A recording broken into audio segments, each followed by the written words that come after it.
आणि वर्षातून एकदा या महाएकादशीचं महात्म्य आपल्या धर्मामध्ये वर्णन केलेलं आहे आणि म्हणून या एकादशीला पुण्य आणि त्याचबरोबर आपल्याला जीवनामध्ये पंढरीच्या पांडुरंगाची कृपा व्हावी, पंढरीच्या पांडुरंगाचं आपल्या आयुष्यात एक यशस्वी अशा प्रकारची चिंतनाची बाजू प्रत्येकाच्या जीवनात निर्माण व्हावी म्हणून आपल्या वारकरी संप्रदायामध्ये, आपल्या वैष्णव संप्रदायामध्ये, माळकऱ्यांमध्ये, आपल्या धार्मिक प्रवृत्तीच्या जेवढ्या काही आपल्या वेगवेगळ्या विषयाला धरून असणाऱ्या संघटना, संस्था, संप्रदाय, पंथ आहेत,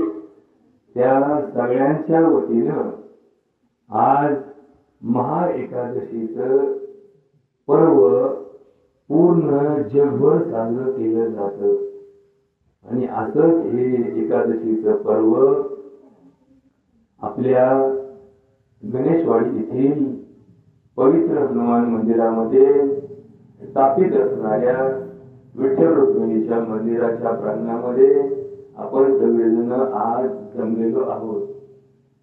यामध्ये हे करायचं कशासाठी, आजचा उपवास धरायचा कशासाठी, आजची खिचडी ठेवायची कशासाठी आणि आजचं प्रवचन कशा संदर्भात असावं या दृष्टीने आपल्याला थोडं महाएकादशी बद्दल तत्वज्ञान आपल्या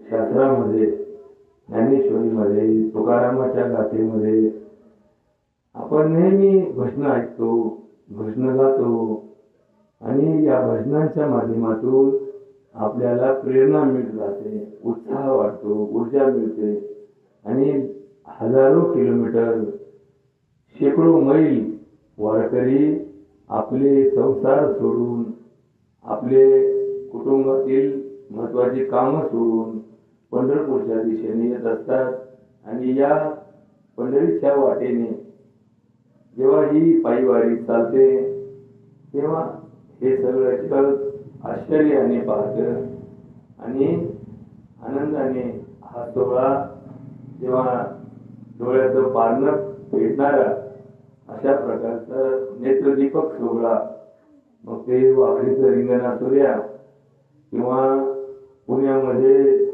भेट असू द्या, हे सगळं समाज आपलं देहभान हरपून या भगवत भक्तीमध्ये आपल्याला रममान होताना दिसतो. आजच्या प्रवचनासाठी निवडलेली ओवी ही हरिपाठातील भक्ती मार्गाचं महत्व समजून सांगणारी आणि भक्ती मार्ग करणाऱ्या भक्ताच्या अंतःकरणामध्ये असणारा भक्तिभाव किती महत्वाचा आहे हे सांगणारी एक छोटीशी ओवी हरिपाठामधील भावे विन भक्ती, भक्ती विन मुक्ती, बळे विन शक्ती, बोलूच नये. बस एवढ्या एका वाक्याचा अर्थ या एकादशीच्या व्रताच्या निमित्तानं प्रत्येकाला समजेल अशा भाषेत आपण याचं निरूपण करण्याचा प्रयत्न करूयात. तुम्ही सगळी मंडळी वर्षानुवर्ष आपल्या खरदर प्रसंगामध्ये सगळ्यात पहिल्यांदा जर कोणी वारकरी संप्रदायातील मुहूर्तमेढ रवली असेल तर ती गंगाधर गुंड यांनी रवली होती. 100 वर्षापूर्वी आपल्या गावामध्ये विठ्ठल भक्तांचा हा मेळा गुंडाच्या माळ्यात भरायचा आणि लांबून लांबून वारकरी इथे आठवड्यातून, महिन्यातून एकदा भजनाच्या कार्यक्रमाला यायचे. गावामध्ये त्या काळामध्ये फारशी आध्यात्मिक प्रगती, धार्मिक प्रगती नव्हती, कारण आपल्या गावाची रचना मुळातच ज्या नावाने झाली ते नाव हे मुघल कालीन ठेवलेलं नाव आहे. ज्या गावची रचनाच त्या अनुषंगाने असेल तर तिथे सांप्रदायिक विषय कसा असू शकतो हे सांगण्याची गरज नाही. आणि म्हणून या गणेशवाडी परिसरामध्ये जे जोडले गेलेले नवीन घरं आहेत, नवीन परिवार आहेत, नवीन कुटुंब आहेत, हे सगळे भक्तिभावाने भगवत भक्ती करत असतात. आणि म्हणून या ओवीचं चिंतन थोडं समजून सांगण्याचा प्रयत्न करतो. भावे विन भक्ती, अंतःकरणामध्ये जर भाव नसेल तर भक्ती करता येत नाही. भक्ती विन मुक्ती, जर भक्ती करता आली नाही तुमच्या आयुष्यात तर तुमच्या जीवाला मुक्ती मिळत नाही, हे सिद्ध झालेलं आहे. आणि जोपर्यंत तुमच्या अंगात बळ नाही, बळाचे अनेक प्रकार आहेत. ज्ञान हे सुद्धा एक बळ आहे. आपल्या हातापायामध्ये असणारी ताकद ही सुद्धा बळ आहे. आपलं मनामध्ये असणारी बळ, त्याला मनोबल असं म्हणतो आपण, मनाचं बळ. ते मनोबल सुद्धा आपल्या आयुष्यात फार महत्वाचं असतं. आणि म्हणून या ओवीमध्ये माऊली म्हणतात, बळे विन शक्ती बोलूच नाही. जर तुमच्या मनोबल नसेल, तुमच्या शरीरात बळ नसेल, तुमच्या विचारात बळ नसेल, तुमच्या ज्ञानात बळ नसेल तर तुमच्याकडे शक्ती कोणती आहे? तुम्ही कोणाला शक्तीहीन आहात. आणि म्हणून हा विषय आजच्या एकादशीच्या व्रताच्या निमित्तानं आपण थोडा चिंतनामध्ये घेऊया. मुळात ही महाएकादशी, आषाढी वारी आजच्या दिवशी आमच्या पंढरपुरामध्ये हा सगळा वैष्णवांचा मेळा जमा होतो. आपणही काल आपल्या गावची दिंडी गेली होती. आता प्रत्येकाचे समज गैरसमज, प्रत्येकाची पद्धत वेगळी असते. काहींना जमतं, काहींना जमत नाही, काही येतात, काही येत नाही. आता ज्याचे त्याचे मार्ग आहेत. आपण हे सगळं सोपं व्हावं, सुटसुटीत व्हावं, सगळ्या लोकांचं एकत्र जाणं व्हावं, त्याच्यातून विचार मंथन व्हावं, एकमेकाच्या विचाराची देवाणघेवाण व्हावी, एकमेकाला समजून घ्यावं, एकमेकाचं सुख दुःख वाटून घ्यावं, म्हणून आपण एकत्र येऊन हा कार्यक्रम करण्याची गरज असते. त्याचा मुख्य उद्देश मानवी विचारामध्ये आलेले दोष घालवणं आणि माणसाला माणसाशी माणसाप्रमाणे वागण्यासाठी एक विचारांचा धागा देणं, एक विचारांची कास देणं, एक विचारांचा प्रवाह देणं, हे म्हणून हे सगळे जे काही उपक्रम आहेत आपल्या अंतःकरणामध्ये, आपल्या चित्तामध्ये अनेक दूषित गोष्टी घडलेल्या असतात. अशुद्ध आपलं चित्त हळूहळू होत राहतं. घरामध्ये घाण आणून नाही टाकली तरी आपलं घर केर होतच असतो. एखादं घर कुलूप लावून जर ठेवलं 2-4 महिने, 2-4 महिन्यांनी उघडलं आपल्या लक्षात येतं की सगळ्या घराला जाळे लागलेले आहेत, सगळ्या घरामध्ये धूळ साचलेली आहे, सगळ्या घरामध्ये कचरा आहे. मग आपल्याला प्रश्न पडतो, हे घर आपण वापरलंच नाही तरी कसं काय या घरात कचरा आला? तर याचा अर्थ काय असतो हे लक्षात घ्या. जी गोष्ट आपण वापरतो किंवा वापरत नाही, पण ते एक अंतःकरण आहे. ते शुद्ध करण्यासाठी आपल्याला परमार्थ चिंतन, भजन, गीत, देवाचं नाव घेणं आवश्यक आहे. आता ऐकून घ्या पोरांनो, तुम्हाला खिचडी खायची का आधी खिचडी खायची असेल तर तुम्ही खिचडी खा, आम्ही आपलं चालतो 5 मिनिटं. हे काय ऐकून घ्या. मोठे माणसं आलेले आहेत, आज वयस्कर लोक आलेले आहेत, ज्यांनी आयुष्यामध्ये 50-50 वर्ष पंढरपूरला महिन्याच्या वाऱ्या केलेल्या आहेत. असे लोक आपल्या वाडीत आहेत. आपलं भाग्य आहे. महिन्याची वारी करायची काय सोपं काम आहे का? 12 महिन्याच्या 12 वाऱ्या, असे 12 वर्षापासून 144 वाऱ्या पूर्ण करून एकही वाढीत न चुकता करणारे लोक आपल्या गणेशवाडीमध्ये आहेत. ते आपलं भाग्य आहे. आणि म्हणून मी जे 4 वाक्य सांगतो, आता याच्या आधार सांगत नाही. मलाही काम आहे, तुम्हालाही काम आहे आणि आपल्यालाही सगळ्यांनी विचार करून एकादशी इथं ठेवली. त्याचं कारण ही महाएकादश आहे, हे पर्व आहे. आपल्या धर्मामध्ये जसं कुंभ हे पर्व आहे, जसं अक्षय तृतीया पर्व आहे, पाडवा पर्व आहे, तसं महाएकादशी ही सुद्धा एक पर्वणी म्हणून आपल्याकडे साजरी केली जाते. पण ही पर्वणी कशाची आहे? तर ही पर्वणी वैराग्याची आहे, वैराग्याची. आणि बाकीच्या पर्वणी ज्या असतात त्या सौभाग्याच्या असतात. आपल्या घरी आपण दिवाळी साजरी करतो, ते आपलं सौभाग्याचं एक लक्ष्मीपूजनाचं लक्षण आहे. आता हे जे आपलं आजचा दिवस आहे हा वैराग्यासाठी ठेवलेला आहे. वैराग्य म्हणजे काय? वैराग्य म्हणजे आपण जी गोष्ट मागतो, आपल्याला जी गोष्ट आवडते, ज्या गोष्टीशिवाय आपलं होत नाही ती गोष्ट हळूहळू कमी करायची, याला म्हणायचं वैराग्य. याला संस्कृत मध्ये म्हणतात क्लेश कर्म तनु करणात. म्हणजे कसं, सोप्या भाषेत समजा आपल्याला एखादा नाद आहे. आता नाद म्हणजे काय, फक्त दारूचाच नका, तंबाखूचा नाद आहे, आपल्याला सिगरेटचा नाद आहे, आपल्याला खेळायचा नाद आहे, लहान पोरांना अभ्यास न करता उड्या मारायचा नाद आहे. मग याचा शिक्षणाचा काय होईल? बट्ट्या रोड होईल ना. पोरगं आलं घरी, लागलं उड्या मारायला, आई म्हणते बस अभ्यासाला, आईचं ऐका ना. आजा म्हणतो बस अभ्यासाला, आजाचं ऐका ना.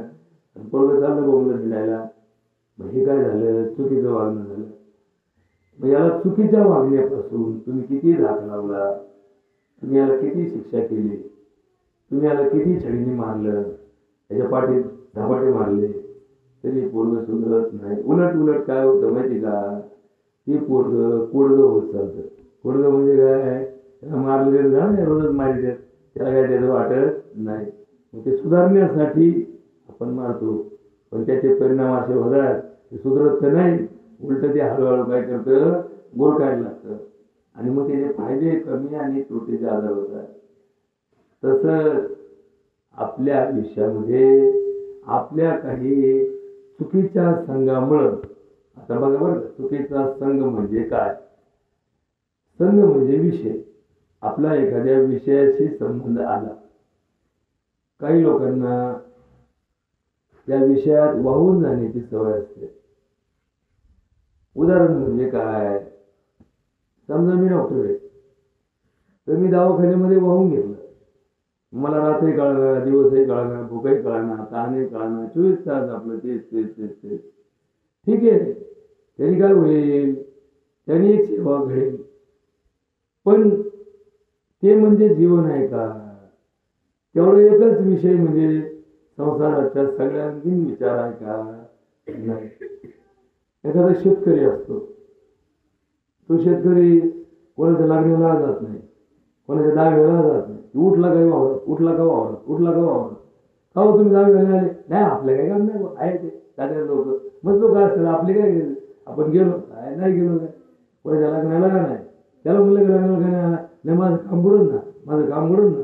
तू काय करतो? त्या कामात एवढा वाहून गेलेला असतो की त्याचं आयुष्य त्या कामासाठीच असा त्याचा भ्रम होतो.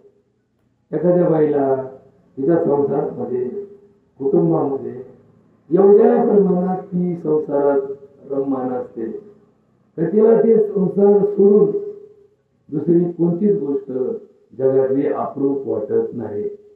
मग तिला आपण म्हणलं 2 दिवस वाढली ती का नाही, बा म्हणले काम आहे, कोण करेल?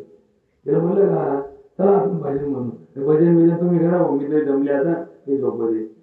मग असं म्हणून म्हणून म्हणून असे लोक प्रवाहामध्ये माणूस म्हणून जगत नाही. मग असे लोक काय म्हणून जगतात? असे लोक अशाच पद्धतीने जगतात की ज्याला माणुसकीचा ओलावा नाही. त्या जीवनाला काय म्हणतात? वृक्ष जीवन म्हणतात. वृक्ष जीवन. वृक्ष जीवन म्हणजे आपणच खायचं, आपणच करायचं, आपणच आपल्याला सगळं म्हणायचं, आपणच आपल्याला नाव ठेवायचं. याला काय म्हणतात, वृक्ष जीवन म्हणतात, कोरडं जीवन म्हणतात. कोरडा आयर असतो ना आपल्या लग्नात, ओला आयर आणि कोरडा आयर असतो. कोरडे आहे तसे कोरडे जीवन काहीच नाही. त्या कोरडे जीवन म्हणजे काय नाही, त्याला घेणं नाही. कोणी जागा मारा, कोणी बोला नका बोलू, याला काय घेणं नाही.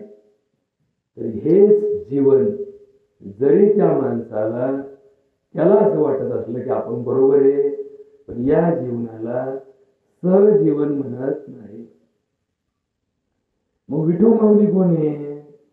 विठू माऊलीचं चित्र जिथं रंगवलं असतं, तर विठू माऊलीच्या खांद्यावर एकूण 2 पोरं, एकूण 2 पोरं, त्याच्या बागलात पोरं, त्याच्या खाली पोरं, पायापाशी पोरं, डोक्यात पोरं, आणि काय लिहिलं असतं, लेकुरे उदंड झालेली.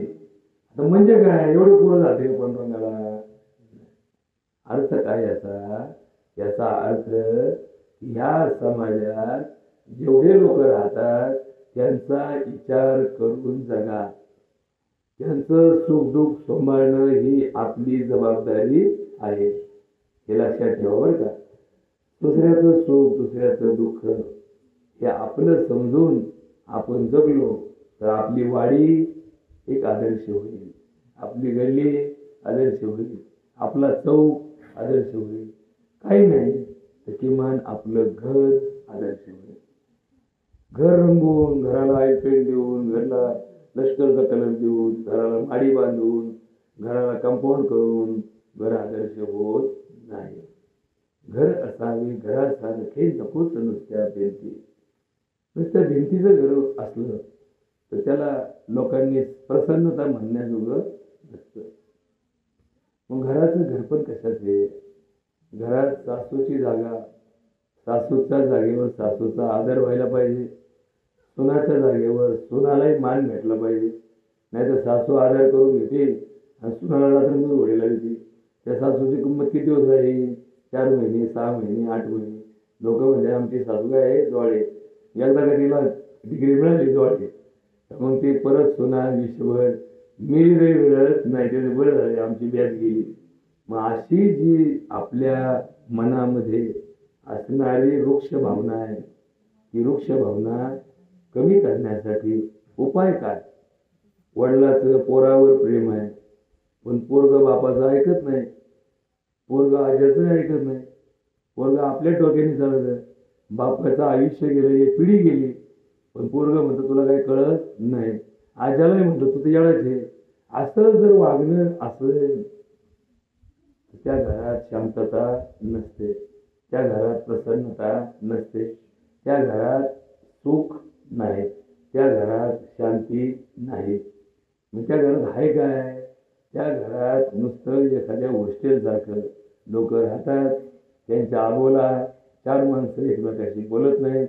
तिंदा म्हणजे नाही आम्ही बोलत नाही, आमचं घर चांगलं चाललंय, पण मी आत्याशी बोलत नाही, आमचं तिचं पटत राहायचं कुठं एकाच. मराठीत एक म्हणे ना, तळ्यात राहून माशाशी वैर करू नये. कारण तळ्यात राहायचंय, तळे माशाशिवाय नसतात. मग जर आपल्या कुटुंबात आपल्याला हे विचार रुजवायचे असतील, आपल्या कुटुंबात सासू सुनाचा वाद कमी करायचा असेल, नवरा बायकोचा वाद कमी करायचा असेल, लेकाचं आणि बापाचं पटत नसेल, तर उपाय काय? किती बापांनी पोराचं ऐकून पैसे देऊन पाहिले, हो घे 1000 रुपये घे, 10,000 रुपये घे, 50 घे, पण किरकिर नको. ज्यांच्या बापाने असा उलटा प्रयोग केला त्याच्या पोराला उलटी सवय लागली, ते लगेच म्हणला 1 लाख रुपये दे, 2 लाख दे. मग जर नाही दिले तर उलटला बापो. मग बापाला काय झाला? पश्चाताप. तुकाराम महाराज म्हणतात, सर्व सुखाची या आशा जन्म गेला, क्षणिक मुक्ती यत्न नाही केला, हिंडता दिशा शिन फावला, माया वेष्टीला जीव माझा. हे मायेचं वेष्टन आहे ना, मायेचं वेष्टन, याच्यातच आपला घोटाळा आहे. आणि म्हणून ही एकादश का करायची? तर या एकादशीला आपण पूर्ण समर्पण करायचं, पूर्ण समर्पण. आता हे पूर्ण समर्पण काय भानगड असते? आपण काय करतो? एकादशीला देवळात येतो, जस काय देवावर आपले उपकार चालू झाले, आपलं मीटर पडलं, आपण आलो, देवाच्या पाया पडलो, लगेच आपण म्हणलो वा मी दर्शन घेतलं देवाचं. आपण देवाचं दर्शन घेतलं नाही घेतलं, देवाला काही फरक पडत नाही. इथं कुणीच नसतं. असे कित्येक देवळ आहेत की जे देवळं बांधल्यापासून तिथं कुत्रं सुद्धा जात नाही. तसंच मोठेपणाने देवळ बांधून ठेवले. आमचं देवळ बांधायचं पण देवळं बांधले, देवळाची ओळख नाही, देवळात लाईट लागत नाही, देवळात दिवाबत्ती होत नाही, देवळात झाडलोट होत नाही, देवळामध्ये आरती दुपारी होत नाही, देवळाची पूजा होत नाही. आणि मग त्या देवळात देव राहत नाही, तिथं दगड राहतो, दगडाचं देऊळ. मग दगडाचं देऊळ आणि देवाचं देऊळ याच्यात फरक काय? देव ही एक आपल्या धर्मामध्ये स्थापित केलेली एक प्राण प्रतिष्ठित केलेली मूर्ती असते.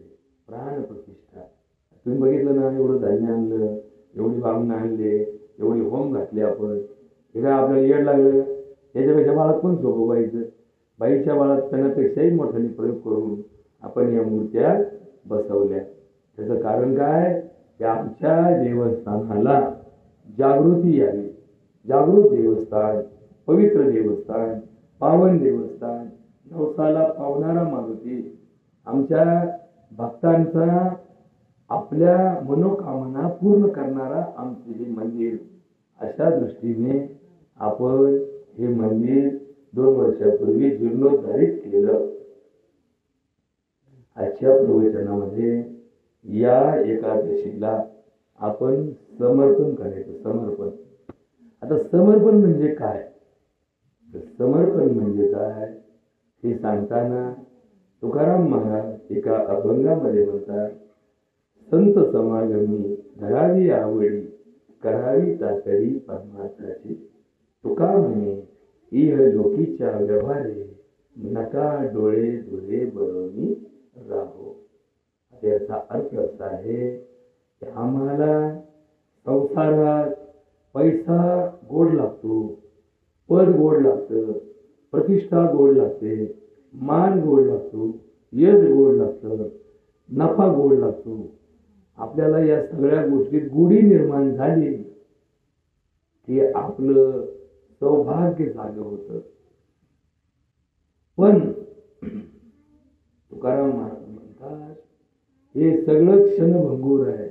हा पैसाही कामाचा नाही, ही पदही कामाचं नाही, ही प्रतिष्ठाही कामाची नाही, हे यशही कामाचं नाही, किंवा हे धनही कामाचं नाही. कुठवल भोगशील मजा रे, मग येतील यमाच्या फौजा रे. बरोबर का?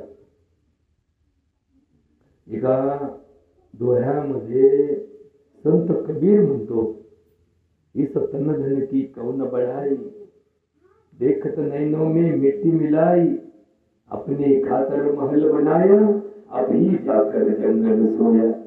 हार जले जैसे घास की पूली, बाल जले जैसे घास की पूली, हाड़ जले जैसे लकड़ी की मूली. कहत कबीरा आप मोवे तो पीछे डोबे दुनिया.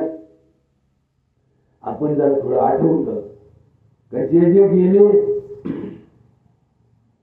त्यांनी काही सगळं नेलं नाही. माझं माझं माझं करून त्यांनी लोकांना त्रास दिले, आपलं गोळा करीत बसले. मेल्यानंतर त्यांच्या पोरांनी त्यांचे तत्व सोडून दिले, त्यांचे सगळ्या गोष्टी आपल्या नाव करून घेतल्या आणि आपल्या विचारांनी ते चालवायचा प्रयत्न केला. माणसा पाठीमागे त्याचा विचारही जातो, त्याचं नावही जातं, त्याचं अधिकारही जातो आणि त्याचा मालकी जाते. मग हे सगळं जाणारच आहे.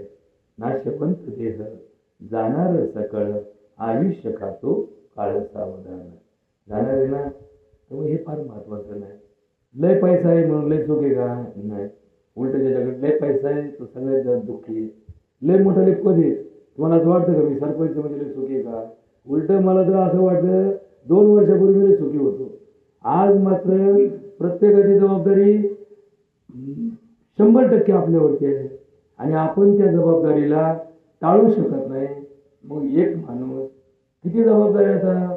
जेवढ्या येतात तेवढ्या प्रत्येकाचा जबाबदार धरला जातो आणि मग ज्याच्याकडे जबाबदारी आहे त्याच्यावरती जबाबदारीचं ओझं असतं, ओझं. आता हे ज्याला कळतं त्याला कळतं बरं का, ज्याला कळत नाही त्याला काय म्हणतं वावधन म्हणजे काय, वावधन आलं म्हणजे वावधन आलं, वावधन नाही. पण हे मानाचं नाहीये, पण हे जबाबदारी आहे. म्हणून तर आपण काय म्हणतो, एखाद्या आमदाराने निवडणूक जिंकली किंवा एखादा जिल्हा परिषदेचा अध्यक्ष झाला, आपण काय म्हणतो त्यांनी पदभार स्वीकारला. काय स्वीकारला? पदभार. भार म्हणजे काय? बोजा. त्यांनी बोजा बोखंडी घेतला. त्याला असं मराठीत जर बोलायचं ठरलं तर असं म्हणलं जातं, यांनी बोजा बोखंडी घेतला. बोजा कोणता? घराचा, संसाराचा, धान्याचा नाही, गावाचा बोजा बोखंडी घेतला. घेतला हे तर तुम्ही केलं, मग त्याची जबाबदारी कोणावर आहे? आपल्यावर असते. म्हणजे काय? पद महत्वाचं नाही, पैसा महत्वाचा नाही, प्रतिष्ठा महत्वाची नाही. आपल्याला महत्वाचं काय आहे? सुख, शांती, समाधान आणि आनंद. या 4 गोष्टी असल्या ना याला पैसे लागत नाही. लहान लहान पोरं ज्यावेळेस आट्यापाट्या खेळतात आणि त्या आट्यापाट्यामध्ये इतका ताकदीने आट्यापाट्या खेळतात, मी जिंकलो पाहिजे, मी जिंकलो पाहिजे. आणि जर एक जिंकला तर दुसऱ्याला वाईट वाटत नाही. त्याला म्हणलं की ते जिंकला, हा म्हणतो मी पुढच्या टायमाला. मग त्यांचं खुन्नस राहते. बरोबर का? 7वीच्या खालची जे पोरं असतात ना, आता 7वी गेले, आता मोठे पोरं झाले, पण 4थीच्या खालचे पोरं हे खिलाडू वृत्तीचे असतात. आणि समाजात खिलाडू वृत्ती राहिली नाही. मान अपमान लोकांना सहन होत नाही. शब्द लोक खाली पडू देत नाही. सासू बोलली की सुनाची लगेच कॅसेट चालू होते. ती असं विचार करीत नाही व हिचं वय किती, हिने किती आयुष्य घातलं, या घरासाठी किती केलं, मी थोडी शांत राहिली तर.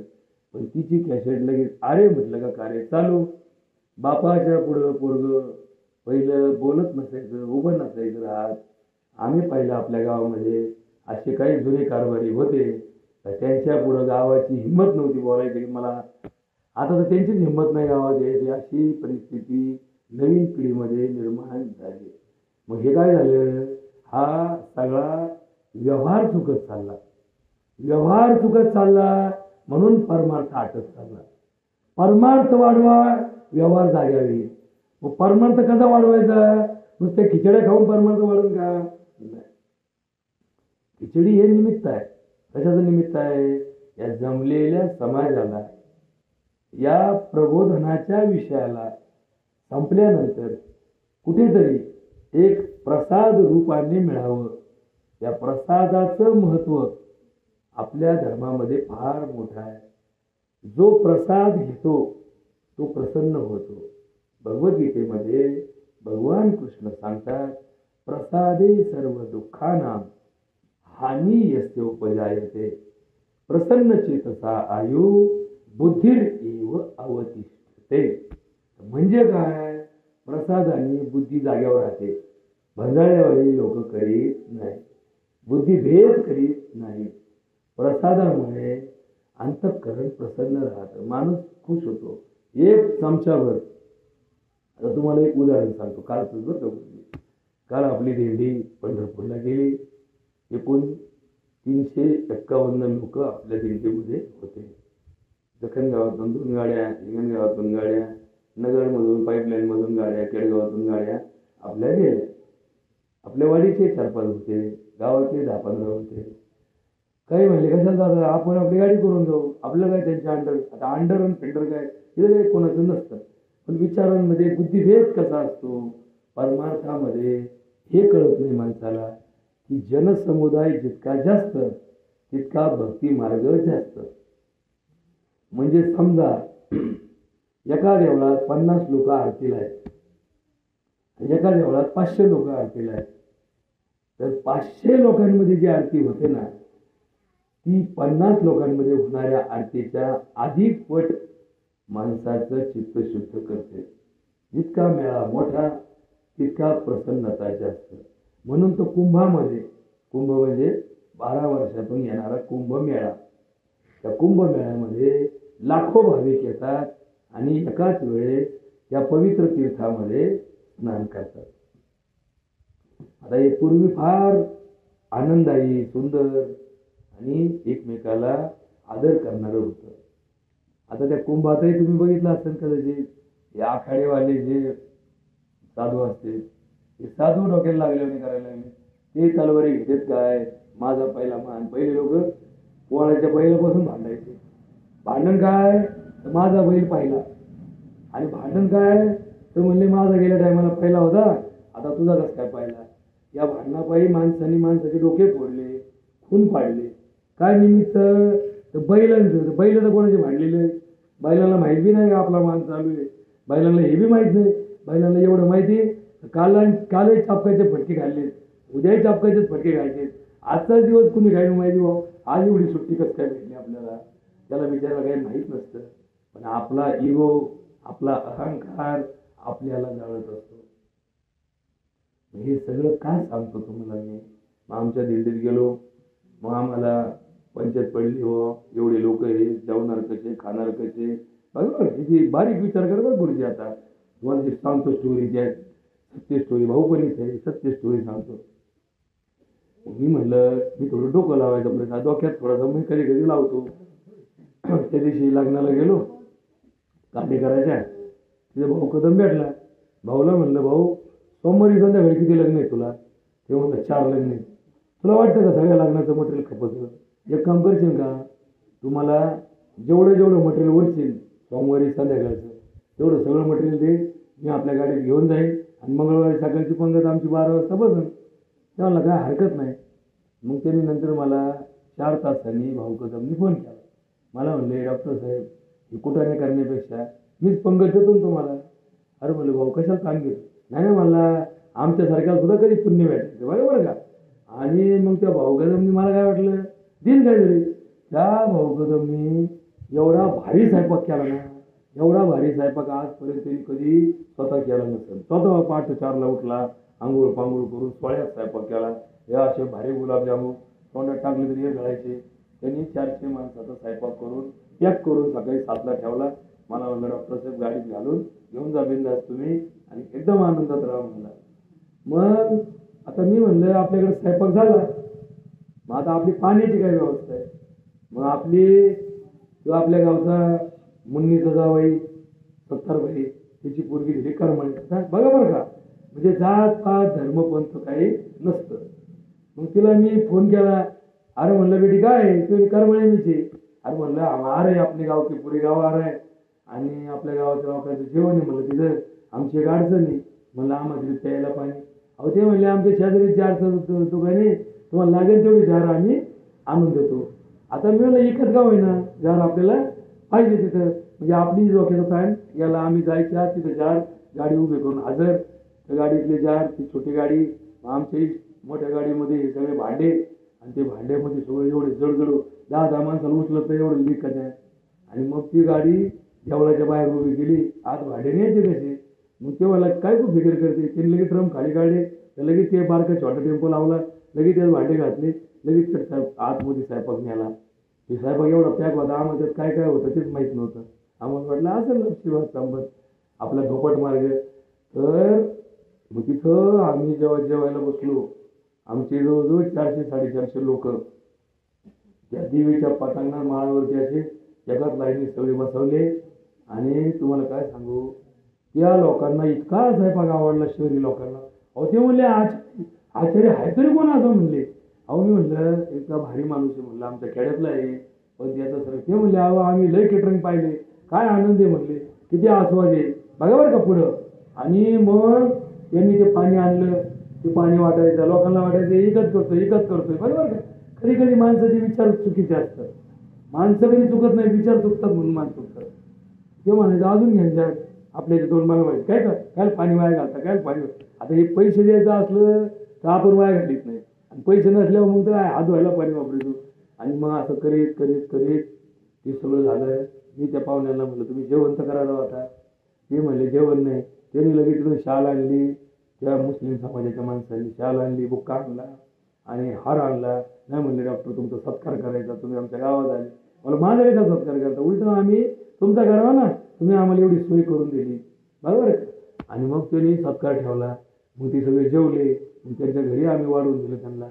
मग आता याच्यात काय झालं, याच्यात त्यांना इतका आनंद झाला म्हणजे जार देऊन आनंद झाला, आम्हाला पाणी पिऊन आनंद झाला, बरोबर का. त्या भाऊ कदमला त्यांनी आयुष्यात आतापर्यंत इतका स्वयंपाक केला, पण त्यांनी आतापर्यंत कधी पंगत दिली नव्हती, त्याला इतका आनंद झाला. तो मोठमोठे म्हणायचं, मला फोनवर म्हणला, डॉक्टर आवडलं का.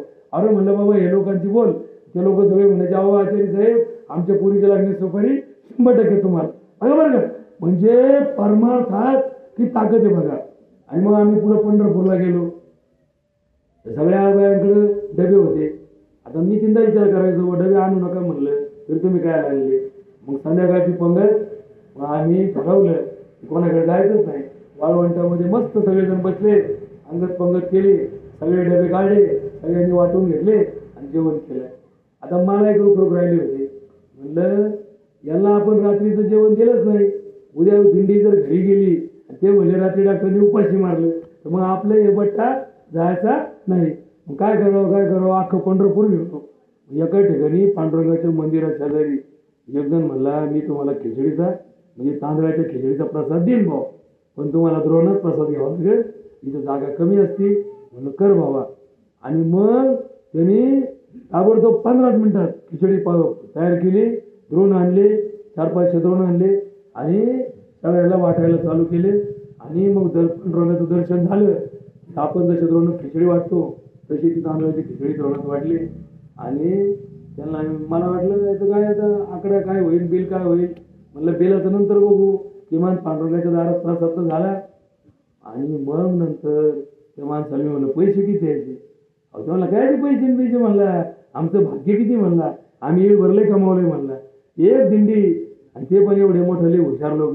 बरं आमच्या दिंडीत म्हणजे काय, काही डॉक्टर, काही वकील, काही इंजिनियर, काही मुख्याध्यापक, काही शिक्षक, काही मोठमोठे अधिकारी, काही व्यापारी, हे सगळे आमच्या दिंडीत. आणि मग ही आमची दिंडी. आणि मग ती प्रसन्नता. सकाळी 6ला आम्ही घरी आलो. आता हे टाइमपास नाही करायसाठी सांगितलं, हे सांगितलं कशासाठी, जे जे दिंडीत आले ते 1 रुपया न खर्च करता आनंदाने या पंढरीच्या वारी सुखी झाले. आपल्या गावात 10-5 जण असे होते की ज्यांच्याकडे रुपया नव्हता, तरी त्यांना आपण दिंडीत नेलं. का आपण नेलं म्हणतो बरं. मी कोण आहे, मी निमित्त मात्र आहे, माझा काही संबंध नाही. मी एकटा जायचो, मला वाटायचं एकट्यापेक्षा 4 घेऊन जावं. माझ्या गाडीत 8 न्यायचो, माझ्या गाडीची जागा अपुरी पडायला लागली, मग टेम्पो करायला लागलो. मग आपल्याकडे ट्रक होत्या, मग ट्रक न्यायला लागलो, मग पुढं दिंडी न्यायला लागलो. असं करता करता करता हा विस्तार वाढला. आता पुढच्या टायमाला, पुढच्या एकादशीला बाहेरगावच्या लोकांपेक्षा आपल्या गावातले घरटी जोडपं आपल्याला न्यायचं. हे भले तुम्ही पैसे नाही दिले तर मी घालीन, पण तुम्हाला घरटी जोडपं माझ्या संग यावंच लागेल. एकदा का तुम्ही दिंडीत आले, तुमच्या लक्षात येईल 1 दिवसात आपण एवढा आनंद लुटतो का लोक महिनाभर पायी चालून सुद्धा एवढा आनंद त्याला मिळत नसेल. एवढा आनंद आपण लुटतो. आनंदाची दोही आनंद रंग. आणि म्हणून तुम्हाला सांगतो, या एकादशीला समर्पण करा. जर तुमचा माझा अबोला असेल तर माझीच चूक आहे असं समजून मी तुमच्या पाया पडेल आणि तुम्ही माफ करून, मोठ्या अंतःकरणाने माफ करून त्याला पाया पडायचं. ही झाली आपल्या एकादशीची खरी पद्धत. एकादशीच्या व्रतामध्ये सगळे माऊली आहेत. हे सगळे माऊली विष्णुमय जग, वैष्णवांचा धर्म, भेदाभेद भ्रम अमंगळ. ऐका जी तुम्ही भक्त भागवत, कराल जे हित सत्य करा. कुणाही जीवाचा न घडो मत्सर, वर्म सर्वेश्वर पूजनाचे. तुका म्हणे एका देहीचे अवयव, सुख दुःख जीव भोग पावे. असे आपण एकत्र येऊया. या वाडीतला प्रत्येक जातीचा माणूस, प्रत्येक धर्माचा माणूस, प्रत्येक माणूस हा वाडीचा माणूस म्हणून पहिल्यांदा पहा आणि मग त्याची जात पहा. आमच्यात हे जातीचं विष काढून ठेवलं ना, त्याच्यामुळं आमचं वागणं चुकायला लागलं. पहिल्यांदा लक्षात ठेवा ते वाडीचा माणूस आहे, लगेच लक्षात ठेवा ते जखणगावचा माणूस आहे, लगेच लक्षात ठेवा आपल्या भागातला माणूस आहे. आणि त्याला होईल तेवढी मदत करत चला. अशी मदत आपण त्याला केली, एक दिवस आपण संकटात आलो तर तो नक्कीच धावून आल्याशिवाय राहणार नाही. ही तर खरी परमार्थाची ताकद असते. आपल्याला संकट कधी येईल सांगता येत नाही, आपली अडचण कधी होईल सांगता येत नाही, आपण गोत्यात कधी येऊ माहित नाही, आपल्याला त्रास कधी होईल माहित नाही, आपण कधी मरणार आहे माहित नाही. म्हणून आपण दुसऱ्याची चेष्टा न करता त्याच्या संकटात धावून जाणं ही खरी परमार्थाची पहिली पायरी आहे. त्याच्या आनंदात आपला आनंद. वाडीत कोणाचंही लग्न असू द्या, बिलाटीत असू द्या, नाहीतर मुसलमानाचं असू द्या, नाहीतर माळ्याचं असू द्या, वाडीचं लग्न असेल ना तर वाडीच्या लोकांनी ठेपून राहायचं. आमच्या वाडीचं लग्न आहे, ही ज्याच्यामध्ये ताकद आहे ना ती वाडी कधीच कधीच द्वेष करणार नाही, ती वाडी कधीच वादत जाणार नाही. आणि आमच्याकडे ही पद्धती जी होती पहिली आमची परंपरा ती खंडित झाली आणि आता आम्ही ईर्ष्येत जगायला लागलो, आम्ही द्वेष करायला लागलो, आमचा मत्सर जागा झाला, आमच्या वासना जागा झाल्या, आमचा मोहिनी जागी झाली. आमच्यामध्ये आता हे 6 शत्रू आमच्यामध्ये ओतप्रोत भरले गेले आणि आमचं वागणं चुकायला लागलं. आणि म्हणून एकादशीचं महापर्व या भगवंता पुढे सरेंडर व्हा, याच्या पुढे नतमस्तक व्हा. आपल्यामध्ये कोणामध्ये जर काही वाद असेल तर तो सोडून द्या. या एकादशीला जर वाद सोडला नाही तर तुमचा तो वाद आयुष्यात सुटणारच नाही, हे लक्षात ठेवा. कुटुंबामध्ये छोट्या छोट्या कारणाने वाद असतात, कारण इतकं क्षुल्लक असतं की 1000 रुपये वाद झाले आणि जो लखपती तो लखपती, त्या 1000ची त्याला किंमत नाही, फक्त त्याला वादात हळूहळू हळूहळू प्रतिष्ठा निर्माण केली आणि वादात मी जिंकलो का तू जिंकलो याच्याकरता त्यांचं आयुष्य वाया घालायला लागले. लक्षात ठेवा. एक 4 वाक्य सांगतो आणि प्रवचन संपवतो. तुम्ही अमर नाही, मी अमर नाही, अमर हे पांडुरंग. तुम्ही श्रीमंत नाही, मी श्रीमंत नाही, श्रीमंत हे पांडुरंग. तुम्ही जिंकू शकत नाही, मी जिंकू शकत नाही, जिंकतो तो भगवंत. लक्षात ठेवा का, हे वाक्य लक्षात ठेवा. तुम्ही शहाणी नाही, मी शहाणी नाही, शहाणा तो भगवंत आहे. आपण सगळे अर्धवट आहेत, अर्धे हलकोटाने पिवळे झालेले आहेत. आपलं ज्ञानही अर्धवट, आपलं जीवनही अर्धवट, आपला संसारही अर्धवट आणि आपलं वागणे अर्धवट. म्हणून जे काय करायचं ते त्या भगवंताच्या मोठेपणामध्येच करायचं. तो मोठा आहे, तो मालक आहे, आम्ही त्याचे वारकरी आहोत. तुकाराम महाराज एका अभंगामध्ये म्हणतात, धन्याचा हा मान मी तर हमाल भारवाही. आपण सगळे हमाली करतो. हमाली म्हणजे आजारी बापाला दिलं, बापाचं आपलं नाव उतरलं, आपण हमाली करून पोराचं नाव करायचं. म्हणजे आपण कोण झालो, हमाला झालो ना. म्हणजे हमालीत काय मोठे पण म्हणतात तर माया पाठीवरती सोन्याचं पोत आहे. आपण तुझं कोण आहे ते, तू कोण आहे, हमाल आहे. मी तर हमाल भारवाही. म्हणून याच्या जादा लागू नका, या हमालीपुरतीच हमाली करा. त्या हमालीत माल काय त्याच्याकडे लक्ष देऊ नका. यालाच व्रत म्हणतात, यालाच वैकल्य म्हणतात, यालाच वैराग्य म्हणतात आणि यालाच पर्वणी म्हणतात. याच्यावर जास्त बोलणं लोक आहे, पण वेळ आणि आमच्या कामाचं महत्व आम्हाला जेवढं ठेवता येईल तेवढं आपण ठेवलं पाहिजे. खरं तर गर्दी एवढी होती, कालही मी नव्हतो, सकाळी मी आलो, 2 दिवसाचे पेशंट तुंबलेले होते, आताही 5-50 बसलेले होते. शब्द असतो, ज्याच्या शब्दात बदल त्याच्या विचारात बदल. आणि म्हणून भाऊने सांगितलं, भाऊला ऐनवेळेला आठवलं की आपल्याला हे करणं भाग आहे. मी तुम्हाला सगळ्यात सुरुवातीला खिचडीच्या आधी सांगितलं होतं की 50 महाराज बोलवायच्या भानगडीत पडू नका. आपणच 50 वेळा या खिचड्या करू आणि आपण दाखवून देऊ लोकांना की परमार्थात परिवर्तन शक्य आहे. ही वाडी बदलून दाखवू, हा विचार बदलून दाखवू, हे सामर्थ्य निर्माण करून दाखवू. पण आता विचारांमध्ये मतमतांतर असतं. लोकांना वाटलं एकाच जेवण रोज करू त्याऐवजी आपण थोडा नवीन कथा मारत पाहू. असं करीत आतापर्यंतचा प्रवास आपला चालू आहे. बघा, विचार करा, या प्रवासात काय साध्य करतो याला महत्व आहे. खिचडी खाल्ली म्हणजे आपण पवित्र होतो का, विचार सांगितले म्हणजे आपण पवित्र होतो का, याच्यावरती थोडं चिंतन करा. आणि आपल्याला या मंदिराच्या माध्यमातून, हे अधिष्ठान आहे, या अधिष्ठानाच्या माध्यमातून या वाडीला आदर्श करायचंय. मग आदर्श म्हणजे फक्त कडक कपडे नाही, आदर्श म्हणजे विचार आदर्श, भावना आदर्श. म्हणजे एखाद्याचं पुत्र जरी नेलं तरी अख्ख्या वाडीला हळ लागली पाहिजे, त्याला म्हणायचं विचाराची तळमळ. आणि मग अशी आदर्श करायचे असेल तर त्याच्यासाठी हजारो उपक्रम आहेत. हजारो उपक्रमातला प्रवचन एक माध्यम आहे. म्हणजे काय याच्यावर सगळं नाही, हजार उपक्रम आहे. एकमेकाच्या आधारावर जीवन जगताना एकमेकाचं सहाय्य हे हजारो वेळेला क्षणाला लागतं. त्याचा जर आपण एक मोड बांधली तर नक्कीच आपली वाडी 100% नुसती कागदावर नाही तर व्यवहारात आदर्श होईल एवढी भावना व्यक्त करतो. तुम्हा सगळ्यांना महाएकादशीच्या पर्वाच्या निमित्तानं तुमचं या ठिकाणी या एकादशीचं पर्व तुमच्या सगळ्यांचं अंतःकरण पवित्र करो.